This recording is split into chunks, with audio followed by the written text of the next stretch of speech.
രുക്മിണീസ് ഗാർഡനിങ്ങിൻ്റെ പുതിയ എപ്പിസോഡിലേക്ക് എല്ലാവരെയും സ്നേഹത്തോടെ ഒരിക്കൽ കൂടി സ്വാഗതം ചെയ്യുന്നു. ഇന്ന് ഞാൻ ജാക്കോബിനിയ ചെടികളെ പരിചയപ്പെടുത്താം. നമ്മുടെ നാട്ടിൽ ഇതൊരു 4-5 കളർ അവൈലബിൾ ആണെന്ന് തോന്നുന്നുണ്ട്. വൈറ്റ്, യെല്ലോ, റെഡ്, പീച്ച്, ഇങ്ങനെ 4 കളർ ജാക്കോബിനിയ എൻ്റെ കയ്യിൽ ഇപ്പോൾ സെയിലിനായിട്ട് ഉള്ളതുണ്ട്. ഞാൻ ഈ ജാക്കോബിനിയ ഒരുപാടൊന്നും പരിചയം ഉണ്ടാവില്ല എല്ലാവർക്കും. ഞാനതൊന്ന് ജസ്റ്റ് ഒന്ന് പരിചയപ്പെടുത്താം. ജസ്റ്റിഷ്യ കാർണിയ അല്ലെങ്കിൽ ജാക്കോബിനിയ എന്ന പേരിൽ അറിയപ്പെടുന്ന ഈ ചെടി അഗാന്തേസി കുടുംബത്തിൽപ്പെട്ടതാണ്. ഇതിൻ്റെ ജന്മദേശം ബ്രസീലാണ്. നല്ല വെളിച്ചം കിട്ടുന്ന സ്ഥലം വേണം ഈ ചെടി നടാൻ തിരഞ്ഞെടുക്കേണ്ടത്. അതുപോലെ തന്നെ നല്ല ഡ്രെയിനേജ് ഉള്ള പോട്ടുകൾ വേണം നടാൻ വേണ്ടി തിരഞ്ഞെടുക്കേണ്ടത്.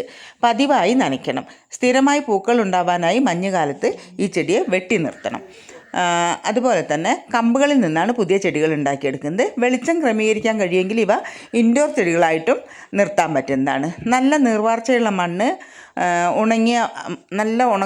ഉണക്കിയെടുത്തിട്ടുള്ള മണ്ണ്, കുമ്മായം ചേർത്ത് 4 ദിവസമെങ്കിലും റെസ്റ്റ് ചെയ്തിട്ട് ആ മണ്ണും കുറച്ച് പശിമരാശിയുള്ള മണ്ണായിരിക്കണേ. ഇതിലേക്ക് കമ്പോസ്റ്റ്, പെർലറ്റ് എന്നിവ ചേർത്ത് ഇത്തിരി ചാണകപ്പൊടി അല്ലെങ്കിൽ കമ്പോസ്റ്റ് ചേർത്ത് നല്ല വായുസഞ്ചാരമുള്ള ഒരു പോട്ടിംഗ് മിക്സ് റെഡിയാക്കിയെടുക്കാം. നമുക്ക് നട്ട് ഒരാഴ്ച കൊണ്ട് പുതിയ തളിർപ്പ് വരും. 4 തൊട്ട് 6 ആഴ്ച കൂടുമ്പോൾ വളം ഇട്ട് കൊടുക്കാം.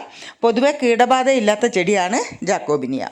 പൂക്കൾ വിരിഞ്ഞു കഴിഞ്ഞാൽ ആ ഭാഗം ഏകദേശം അതിൻ്റെ ഇതളുകളൊക്കെ കൊഴിഞ്ഞ് പോയി കഴിയുമ്പോൾ ആ ഭാഗം ഒടിച്ച് കളയണം. ആ ഒടിച്ച് എടുക്കുന്ന കഷ്ണം നമ്മൾ കളയേണ്ടതില്ല. അത് പുതിയ ചെടികളായിട്ട് നമുക്ക് വളർത്തിയെടുക്കാൻ പറ്റും കേട്ടോ.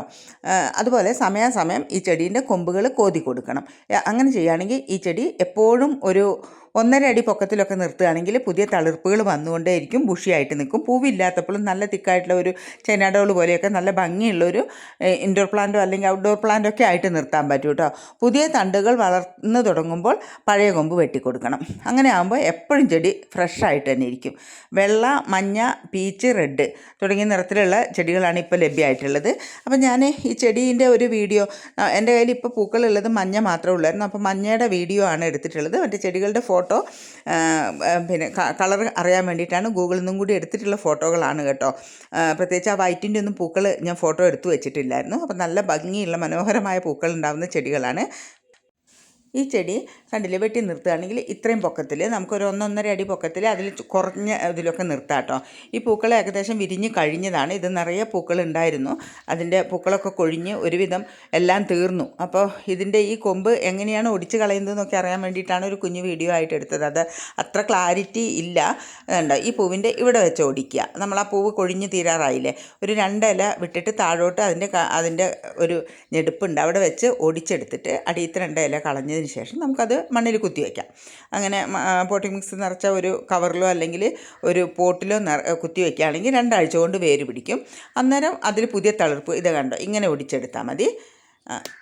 കണ്ടോ, സുഖമായിട്ട് ഒടിച്ചെടുക്കുക. കത്തിയൊന്നും വേണമെന്നില്ല. എന്നിട്ട് ഈ ലാസ്റ്റുള്ള 2 ഇലകൾ നമ്മൾ ഒടിച്ച് കളയണം. ഇനി അത് നട്ടു വെച്ചാൽ മതി. അപ്പോൾ അതിൽ ആ പൂക്കളൊക്കെ കൊഴിഞ്ഞു പോകുമ്പോഴേക്ക് തന്നെ പുതിയ ഇലകൾ അതിനകത്ത് വരുവേ.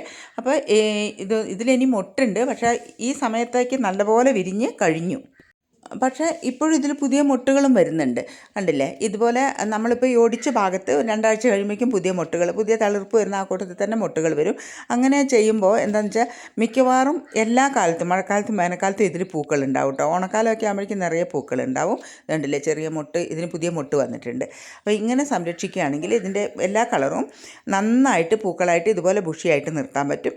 ഈ മഞ്ഞ ചെടികളാണ് കേട്ടോ ഇത്രയും പൊക്കത്തിൽ വരുന്നുള്ളൂ.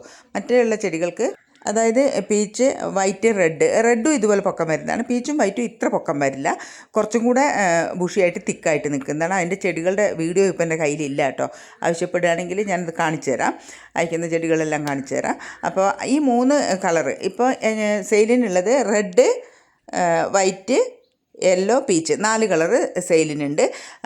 4നും കൂടെ 300 രൂപയാണ് നമുക്ക് റേറ്റ് വരുന്നുള്ളൂ കേട്ടോ. താല്പര്യമുള്ളവർ കോൺടാക്ട് ചെയ്തോളൂ, നമ്പർ തരാം.